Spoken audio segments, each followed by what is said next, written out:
Hi ಎಲ್ಲರಿಗೂ ನಮಸ್ಕಾರ. Kannada to English learning YouTube ಚಾನಲ್ಗೆ ಆತ್ಮೀಯವಾದಂಥ ಸ್ವಾಗತ.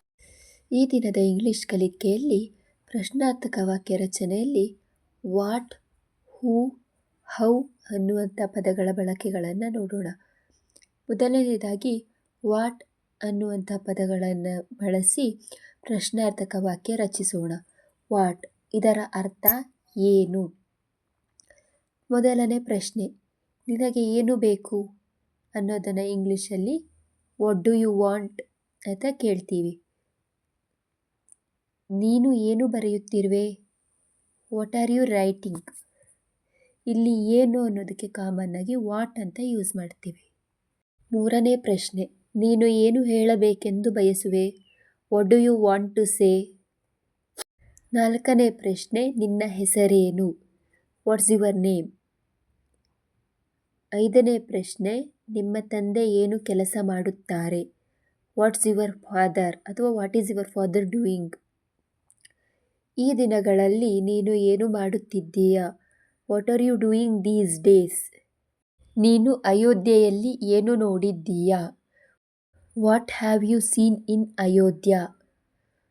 ಅವಳು ದೆಹಲಿಯಲ್ಲಿ ಏನು ಮಾಡುತ್ತಿದ್ದಾಳೆ ಅಂತಂದರೆ what was she doing in Delhi? ಪದವಿ ಶಿಕ್ಷಣ ಮುಗಿದ ಮೇಲೆ ನೀನು ಏನು ಮಾಡುತ್ತೀಯಾ? What do you intend doing after passing degree?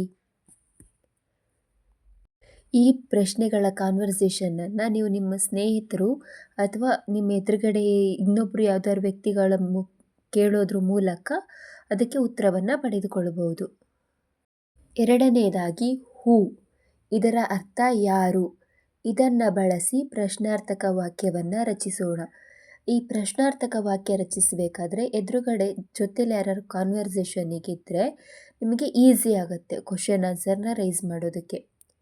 ಮೊದಲನೇ ಪ್ರಶ್ನೆ, ನೀನು ಯಾರು? Who are you?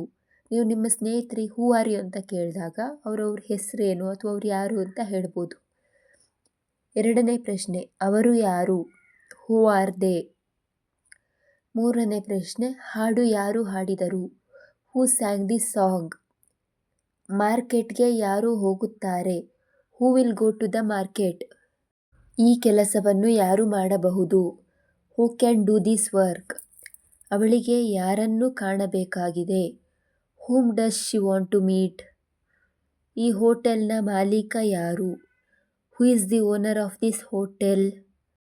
ಮೂರನೇದಾಗಿ ಹೌ, ಇದರ ಅರ್ಥ ಹೇಗೆ? ಹೌ ಅನ್ನುವಂತಹ ಪ್ರಶ್ನಾರ್ಥಕ ಚಿಹ್ನೆಯನ್ನು ಬಳಸಿಬಿಟ್ಟು ಪದವನ್ನು ಪ್ರಶ್ನಾರ್ಥಕ ವಾಕ್ಯವನ್ನು ರಚಿಸೋಣ. ಅವನು ಶಾಲೆಗೆ ಹೇಗೆ ಹೋಗುತ್ತಾನೆ? How does he go to school? ನಿಮ್ಮ ತಾಯಿ ಹೇಗಿದ್ದಾರೆ? How is your mother? ನೀನು ಬೆಂಗಳೂರಿಗೆ ಹೇಗೆ ಹೋದೆ? How did you go to Bangalore? ನೀನು ವಾಪಸ್ ಬಂದದ್ದು ಹೇಗೆ? How did you return? ಬೆಂಗಳೂರಿನಲ್ಲಿ ನಿನ್ನ ಆರೋಗ್ಯ ಹೇಗಿತ್ತು? How was your health in Bangalore? ಅಲ್ಲಿ ಹವಾಮಾನ ಹೇಗಿತ್ತು ಅನ್ನುವಂಥ ಪ್ರಶ್ನೆ how was the weather there? ಈಗ ನಿಮ್ಮ ಮಗಳ ವಯಸ್ಸೆಷ್ಟು? How old is your daughter? ಇಲ್ಲಿಂದ ಜೋಗ ಜಲಪಾತ ಎಷ್ಟು ದೂರವಿದೆ? How far is Jog falls in from here? ಈಗ ನಿಮಗೆ ಹೇಗನಿಸುತ್ತಿದೆ? How are you feeling now? ಇವಿಷ್ಟು ವಾಟ್, ಹೂ, ಹೌ ಎನ್ನುವಂಥ ಪ್ರಶ್ನಾರ್ಥಕ ಕ್ರಿಯಾಪದಗಳನ್ನು ಉಪಯೋಗಿಸಿಕೊಂಡು ಯಾವ ಥರನಾದ ಪ್ರಶ್ನೆಗಳನ್ನು ಮಾಡ್ಬೋದು ಅನ್ನುವಂತಹ ಮಾಹಿತಿಯಾಗಿತ್ತು. ಈ ಪದಗಳನ್ನು ಉಪಯೋಗಿಸಿಕೊಂಡು ಇದೇ ರೀತಿಯಾದ ಇನ್ನೂ ಹಲವಾರು ಪ್ರಶ್ನೆಗಳನ್ನು ನಾವು ರಚಿಸಬಹುದು. ಇವತ್ತಿನ ವಿಡಿಯೋ ನಿಮಗೆ ಇಷ್ಟ ಆಯಿತು ಅಂತ ಹೇಳಿದ್ರೆ ನಮ್ಮ ಚಾನಲ್ನ ಲೈಕ್ ಮಾಡಿ, ಶೇರ್ ಮಾಡಿ ಹಾಗೂ ಸಬ್ಸ್ಕ್ರೈಬ್ ಮಾಡಿ. ಧನ್ಯವಾದಗಳು.